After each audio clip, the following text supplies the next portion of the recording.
অবস্থা সবার? আশা করছি সবাই ভালো আছেন, সুস্থ আছেন, আনন্দে আছেন এবং এই মুহূর্তে শুনছেন ভৌতিক কথার 15তম এপিসোড।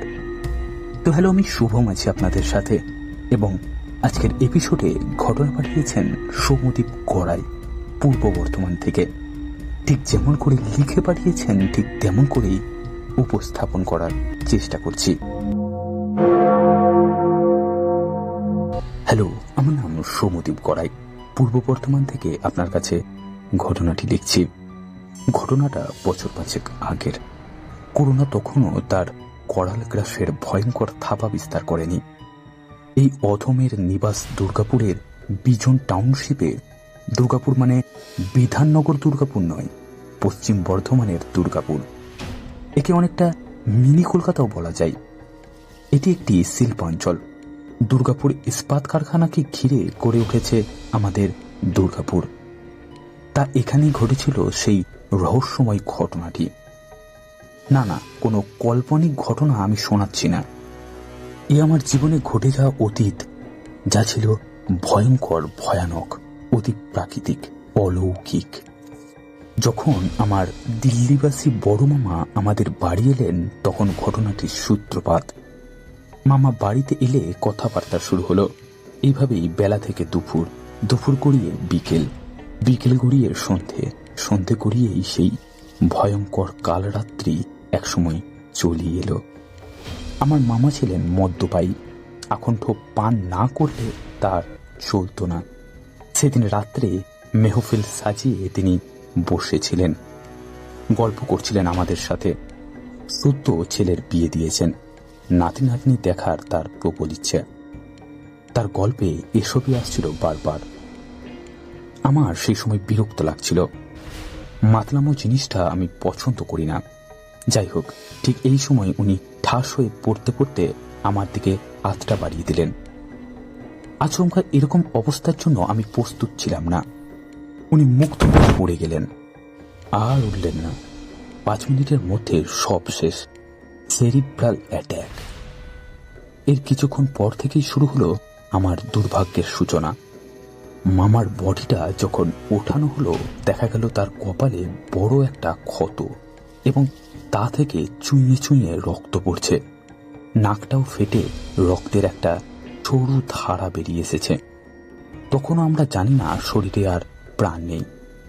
একবার দেখলাম মুখটা হাঁ করে বাতাস টানলেন, ব্যর্থ হলেন সম্ভবত। আমরা অ্যাম্বুলেন্স ডাকলাম, হেলথ ওয়ার্ল্ড হসপিটালে নিয়ে যাওয়া হলো। ডাক্তার মামাকে পরীক্ষা করে জানালো রোগী এক্সপায়ার করে গেছে। শোকের আবহে আমরা বাড়ি ফিরে এলাম। মামার ছেলেও আমার সাথে ছিল। আসলে এত ঘটনা যে পরপর মনে রাখা এই 5 বছর পর সত্যি কষ্টকর। তা যাই হোক, মামা ছেলের সাথে এসেছিলেন। ছেলে তার বউ নিয়ে শ্বশুর বাড়ি চলে গেছিল। এই জন্য মামা আমাদের বাড়িতে নেমেছিলেন। মৃত্যু যেন তাকে পথ দেখিয়ে এখানে নিয়ে এসেছিল। মায়ের মুখে এর আগে শুনেছিলাম কোন এক জ্যোতিষী মাকে বলেছিল যে মায়ের কোনো এক ভাই মায়ের কাছে এসে মারা যাবে। সেটা যে এভাবে হবে কে তা জানত। বাড়ি এসে খেয়াল হলো আমার ডান হাতের মধ্যমায় পড়া হীরের আংটিটা থেকে হীরেটা মিসিং। ঘরে তন্ন তন্ন করে খুঁজেও পাওয়া গেল না। দামের কথা ভাবছিলাম না, ওটা আমার শরীরে কর্ণের কবচ কুন্তলের মতো লেগেছিল। সময়ের নিয়ম হলো যে সে কোনো ক্ষততে প্রলেপ ফেলে ক্ষত জুড়িয়ে দেবার কাজ করে। নির্বিঘ্নেই সাধ্য শান্তির কাজ মিটল। ভাইয়েরা দিল্লি চলে গেল। মামি মেয়েকে নিয়ে এসেছিলেন। তারা কয়েকদিন থেকে চলে গেলেন দিল্লিতে। আমরা রোজকার জীবনে ফিরে গেলাম। দেখছেন, আবার একটা জিনিস বলতে ভুলে গেছি। আমার পরিবারের সদস্যদের সাথে আপনাদের পরিচয় করিয়ে দেওয়া হয়নি। আসলে প্রথম অংশটিতে ঘটনার গুরুত্ব বুঝতে অনেক কিছু আমাদের বাদ দিতে হয়েছে। আমার বাবা, মা, স্ত্রী, ছেলে এবং মেয়ে নিয়ে আমার পরিবার। বাবা দুর্গাপুর ইস্পাত কারখানার এক্স এমপ্লয়িজ, মা ছিলেন গৃহবধূ। আমার একটা কম্পিউটার স্কুল রয়েছে, ওটাই আমার রোজগারের প্রধান এবং একমাত্র উৎস। স্ত্রী ঘরকন্যার কাজ সামলে গার্মেন্টসের ব্যবসা করত সেই সময়। ছেলে তখন কলেজে পড়ছে, তবে লাস্ট ইয়ার, আর মেয়ে তখন ক্লাস 8-এ। সুখের সংসারই বলা চলে। আমার পরিবার ছিল আমার কাছে একটি পৃথিবী। যাক, এবার ঘটনায় আসা যাক। অদ্ভুত একটা জিনিস লক্ষ্য করলাম, কিছুদিন ধরে আমাদের বাগানের তুলসী গাছগুলো শুকিয়ে যাচ্ছে, এমনকি ফুল গাছগুলোর ক্ষেত্রেও তাই ঘটছিল। মাই প্রথম ব্যাপারটি লক্ষ্য করে। মামা মারা যাবার পর থেকে বাড়িতে কোনো পুজো আর্চা হয়নি। মা ঠিক করলেন সত্যনারায়ণ পুজো করবেন। সারা বাড়িতে একটা মনমরা পরিবেশ, কি যেন একটা মিসিং। যাই হোক, পুরোহিত মশাই এলেন, পুজো শুরু হলো। উনি যজ্ঞ করলেন। প্রথমে হোমকুণ্ডে কাঠ দেয়া হলো, প্রয়োজনীয় তৈল এবং ঘি প্রদান করে অগ্নিসংযোগ করা হলো। আশ্চর্যের বিষয়, কাঠে আগুন ধরল না। আমরা হতবাক হয়ে দেখে যাচ্ছি। পুরোহিত মশাই গুরু গম্ভীর স্বরে মন্ত্র উচ্চারণ করতে করতে অগ্নিসংযোগ করার চেষ্টা করতে লাগলেন। দীর্ঘ 1 ঘন্টার প্রচেষ্টায় একটা ক্ষীণ রেখার অগ্নি প্রজ্বলিত হলো। মাসখানেকের মধ্যে আপনাদের বাড়িতে কি বৌদি কোনো দুর্ঘটনা ঘটেছে? হ্যাঁ ঠাকুর মশাই, আমার ভাই আমাদের বাড়িতেই মারা গেছে। তাই তো বলি, কাঠগুলো জ্বলছে না কেন? আমাদের বাগানে ফুল গাছ, তুলসী গাছগুলো মরে যাচ্ছে। বিপদ। আমি কতগুলো নিয়ম বলছি, সেগুলো অবশ্যই পালন করবেন। আপনার ভাই মুক্তি পায়নি, কোনো অতৃপ্ত বাসনা নিয়ে সে মারা গেছে। আমি আর বাবা ব্যাপারটিকে মোটেও আমল দিলাম না। বর্তমানে বিজ্ঞানের যুগে এসব কি কেউ মানে? আপনারাই বলুন। কিন্তু আমল দিতে হলো তার 2 দিনের মধ্যে। যেদিন আমার মেয়ে স্থির হয়ে দাঁড়িয়ে থাকতে থাকতে মুখ থুবড়ে পড়ল, কপাল ফেটে রক্ত নদীর ধারা, নাকটাও ফেটে রক্ত গড়াচ্ছে। ভয় জিনিসটা দেখবেন একজনের থেকে আরেকজনের কাছে সংক্রমিত হয়ে আসে। মা প্রথম ভয় পেল। মায়ের মুখটা ভয়ে কাগজের মতো সাদা হয়ে গেছিল। সবাই ভয় পেলাম, কেবল বাবা ছাড়া। বাবা ভগবান বিশ্বাসী ছিলেন না, তাই ভূতেও বিশ্বাস করতেন না। যাই হোক, মেয়েকে হসপিটালে অ্যাডমিট করা হলো। মেয়ে জ্ঞান হারিয়ে ফেলেছিল। ভোররাতে মেয়ের জ্ঞান ফিরল। জ্ঞান ফিরিয়ে প্রথমে কাউকে চিনতে পারছিল না। আস্তে আস্তে ঘন্টাখানেক পর ও স্বাভাবিক হলো। ও বলছিল ওর মাথাটা কেমন ঘুরে গেছিল, অথচ ওর সব মেডিকেল রিপোর্টে কোনো অস্বাভাবিকতা পাওয়া যায়নি। 2 দিন পর মেয়েকে হসপিটাল থেকে রিলিজ করলো। আমরা মেয়েকে নিয়ে বাড়ি ফিরে এলাম। দুর্ঘটনা ভেবে ব্যাপারটাকে ভুলে যাবার চেষ্টা করলাম। না, ভোলা গেল না। আবার একটা ঘটনা ঘটল। এবার একটা ক্লাস 2 এর বাচ্চা আমার কম্পিউটার স্কুলে ঢুকতে গিয়ে পরিত্রাহী চিৎকার শুরু করে দিল, যেন ও ঘরটাতে ভয়াবহ কিছু দেখে ফেলেছে। ওর মা কিছুতেই ওকে ভোলাতে পারছিল না। আমার সাথে এই ছেলেটির খুব ভালো বন্ডিং ছিল। আমি ওকে কোলে নিতে গেলে প্রবল চিৎকার শুরু করলো। শেষমেশ ওর মা ওকে বাড়িতে নিয়ে গেল। লক্ষ্য করলাম বাড়ির সামনে কোনো কুকুর বিড়াল আসছে না, অথচ ওরা খাবার খেতে আসতো এই বাড়িতেই। এরপর শুরু হলো নতুন এক বিপত্তি। বাড়ির সব ইলেকট্রনিক্স জিনিসগুলো একসাথে খারাপ হতে শুরু করলো। প্রথমে ফ্রিজ, তারপর টিভি, এরপর আমার কম্পিউটারগুলোও খারাপ হতে শুরু করলো। আমি ক্লাস করাতে পারছিলাম না। সার্ভিস সেন্টারে খবর দিলাম। মা আর দেরি না করে আমাকে পাঠালেন কালীপদ ঠাকুরের কাছে। উনি আমাদের বাড়ির 5 কিলোমিটারের মধ্যে এক শ্মশানকালীর মন্দিরের পুরোহিত মশাই। নাম ডাক আছে। ওনার বয়স প্রায় 70। আমি বাইকটি বের করে স্টার্ট দিয়ে চললাম গন্তব্যের দিকে। প্রায় কালী মন্দিরের কাছে এসে একটা বাঁকের মুখে ব্রেক লাগাতে গিয়ে দেখলাম গাড়ির ব্রেক ফেল। 60 কিলোমিটার বেগে তখন গাড়ি চলছে সামনের দিকে। আমি গিয়ার চেঞ্জ করলাম আর ক্লাচ ছাড়তে শুরু করলাম। এভাবে 4 নম্বর গিয়ার থেকে 1 নম্বর গিয়ারে পৌঁছাবার পর গাড়ির গতিবেগ কমে এলো। গাড়ি নিউট্রালে করে আমি 2 পায়ের সহায়তায় গাড়িটি দাঁড় করালাম। সামনেই ছিল একটা দেওয়াল। দেওয়ালের সামনের চাকাটা আটকে যাওয়ায় আমি কাত হয়ে পড়ে গেলাম। হেলমেট থাকায় ক্ষতি কিছু হলো না। গাড়িটা উঠিয়ে সামনের গ্যারেজে গাড়িটা দিয়ে আমি কালীপদ ঠাকুরের বাড়ির সামনে এসে দাঁড়ালাম। উনি তখন বাগানের পরিচর্যা করছিলেন।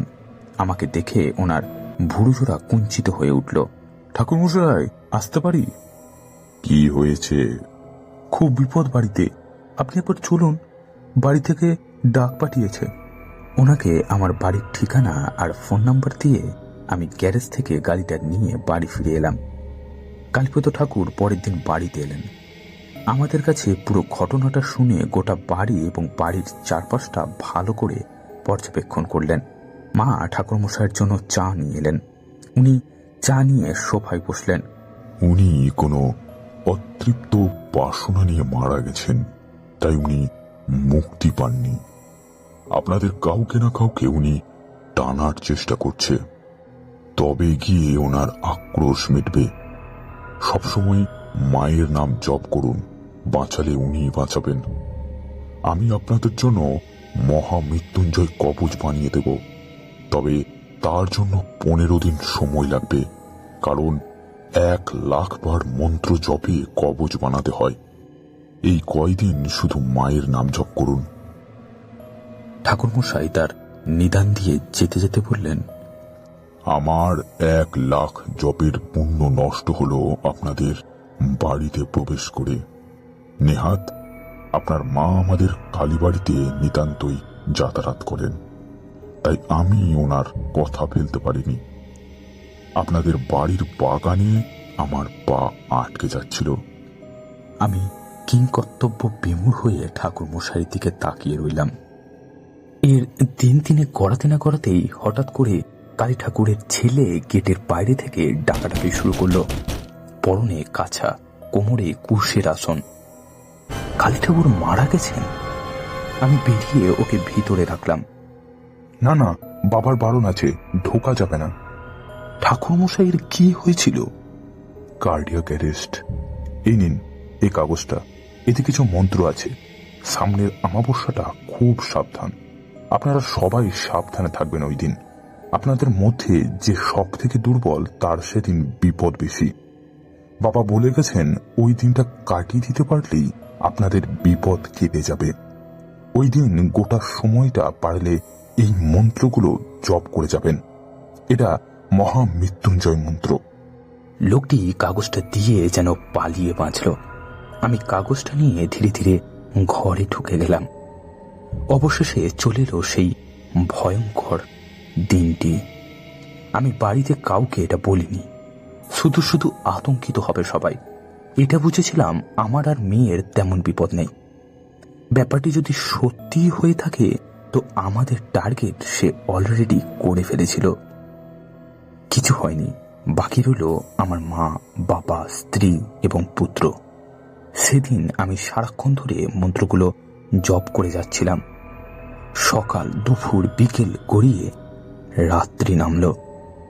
খাওয়া দাওয়ার সময়টুকু ছাড়া আমি ক্রমাগত মন্ত্র জপ করে গেছি। আজ আমাকে রাতও জাগতে হবে এটা বুঝে গিয়েছিলাম। ঘরে বলেছিলাম এটা ঘরের মঙ্গল কামনার জন্য করতে হবে। ঠাকুর মশাই দিয়েছেন। যাই হোক, টিকটিক শব্দে তখন দেয়াল ঘড়িটির কাঁটা ঘুরে চলেছে। আমি মনে মনে মন্ত্রগুলো আউড়ে যাচ্ছিলাম। হঠাৎ চারদিকের পরিবেশ কেমন শীতল হয়ে গেল। আবহাওয়া সারাদিন কেমন যেন গুমোট হয়েছিল।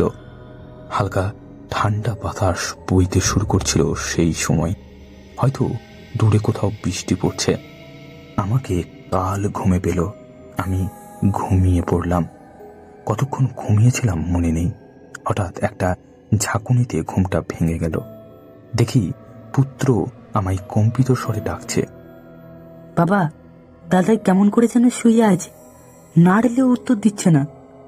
আমি দ্রুত ওর সাথে বাবার ঘরে ঢুকলাম। এ ঘরে বাবা আর আমার পুত্র শোয়। দেখি বাবা সামনের দিকে চেয়ে রয়েছেন, কেমন যেন প্রাণহীন দৃষ্টি। আমি বাবাকে ঝাঁকা দিকে অনুভব করলাম বাবার সারা শরীর ঠান্ডা। বাবা চলে গেছেন। আমার জিন্দাবাদের গল্প শোনানো বাবা আমায় ছেড়ে বাড়ি দিয়েছে দূর আকাশে। আমার সব থেকে প্রিয়তম মানুষটিকে কেড়ে নিল। মানুষ যেমন জীর্ণ শীর্ণ বস্ত্র পরিত্যাগ করে নতুন পোশাক পরে, ঠিক তেমনি আত্মাও তার এই জীর্ণ শীর্ণ দেহটিকে ছেড়ে নতুন দেহতে প্রবেশ করে। কিন্তু কিছু জন পৃথিবীর মায়া কাটাতে পারে না, এখানেই থেকে যায়, তখনই হয় অঘটন। তো এই ছিল ঘটনা। ভালো লাগলে অবশ্যই ভৌতিক কথাই শুনিও। ঘটনাটি কেমন লাগলো আপনাদের কমেন্ট করে জানাতে ভুলবেন না। আর আপনি যদি এই ধরনের ঘটনা পাঠাতে চান তাহলে এই ভিডিওর ডেসক্রিপশন চেক করে নেবেন। আজকের মতো এই পর্যন্তই। দেখা হচ্ছে আগামী শনিবার ঠিক রাত 10টায়। ততক্ষণ ভালো থাকবেন, সুস্থ থাকবেন, আনন্দে থাকবেন এবং দেখতে থাকবেন ভৌতিক কথার ভৌতিক এপিসোড।